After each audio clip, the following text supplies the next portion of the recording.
Shalom, shalom. Nous continuons notre série d'enseignements sur le thème de l'amour avec ce numéro 6, comment développer son mariage. Alors, comment le développer?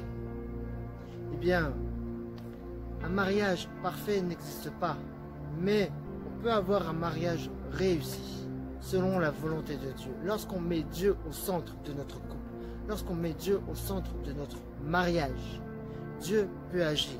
Dieu agit encore. Mais à nous de faire notre part aussi, afin de respecter l'un et l'autre mutuellement. Et la parole de Dieu dit ainsi: soumettez-vous les uns aux autres dans la crainte de Dieu. Femmes, soumettez-vous à votre mari comme au Seigneur, car le mari est le chef de la femme, comme Christ est le chef de l'Église, qui est son corps et dont il est le sauveur. Mais tout comme l'Église se soumet à Christ, que les femmes aussi se soumettent en tout à leur mari. Marie, aimez votre femme comme Christ a aimé l'Église.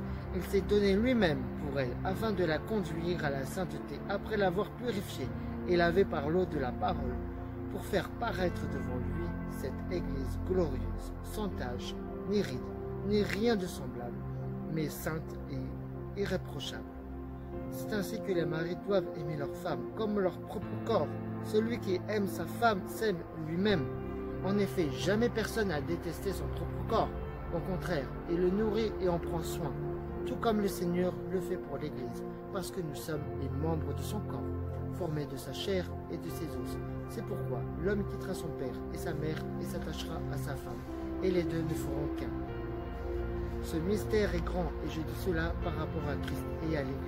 Du reste, que chacun de vous aime sa femme comme lui-même, et que la femme respecte son mari. Amen. Que chaque femme puisse aimer son mari, et son mari puisse aimer sa femme, d'un respect mutuel. Que la femme puisse se soumettre à son mari, mais dans le respect, dans l'ordre des choses. Et que le mari, il doit se soumettre à Christ. Parce que l'homme, le mari, est le chef de la femme, et le chef du foyer. Nous comprenons que tout doit se faire dans le respect, afin que la femme puisse montrer de l'amour envers son mari, mais que son mari agisse de même. Parce que c'est dans un amour mutuel, dans un respect mutuel. C'est que tout se fait avec cet amour, l'amour de Dieu, un amour inconditionnel. On ne doit plus penser à nous-mêmes, on doit penser à l'autre, à notre bien-aimé, à notre cher et tendre. La parole de Dieu dit ainsi: vous de même, femmes, soumettez-vous à votre mari. Ainsi, ceux qui refusent de croire à la parole pourront être gagnés sans parole par la conduite de leur femme, en observant votre manière de vivre, pure et respectueuse. C'est ça, c'est par notre comportement. Si jamais le mari se détourne de la voie de Dieu, que la femme puisse le ramener sur le bon chemin par son bon comportement. Ou vice versa, ça peut être le contraire aussi. Que tout soit fait dans le respect, dans la délicatesse, parce que c'est ce que Dieu veut. Et si se fait dans le cadre du plan de Dieu, dans le cadre de Dieu, eh bien, ce sera un mariage réussi. 1 Pierre 3, verset 7 nous dit ainsi: mariés, vivez de même en montrant de la compréhension à votre femme, en tenant compte de sa nature plus délicate. Montrez-lui de l'estime, car elle doit hériter avec vous de la grâce de la vie. Agissez ainsi afin que rien ne fasse obstacle à vos prières. Amen. Oui, les maris qui doivent montrer de la compréhension envers leurs femmes, de l'estime, de la valeur, parce qu'elles ont déjà de la valeur, mais il faut lui montrer. Et que la femme puisse lui montrer de la tendresse, de la délicatesse envers son mari. C'est ça.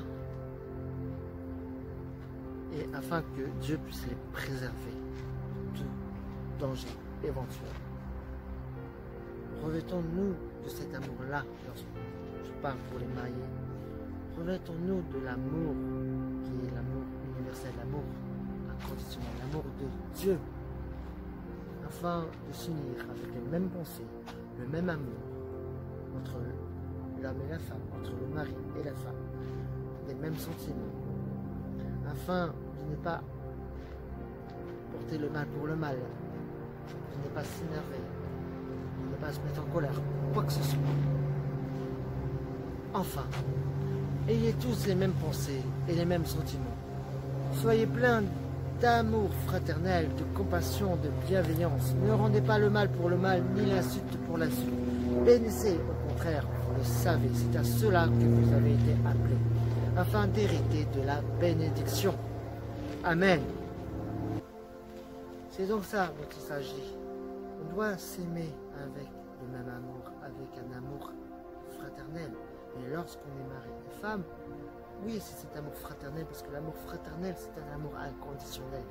C'est avec ça qu'on doit s'aimer, mais tu dois aimer ta femme, ton mari, comme toi-même, comme ton propre corps, comme l'Église, comme Christ, afin que rien ne vous sépare, que Dieu puisse vous garder sous ça. Alors, c'est pour ça qu'il faut revêtir de l'amour de Dieu en nous, dans notre cœur. Amen.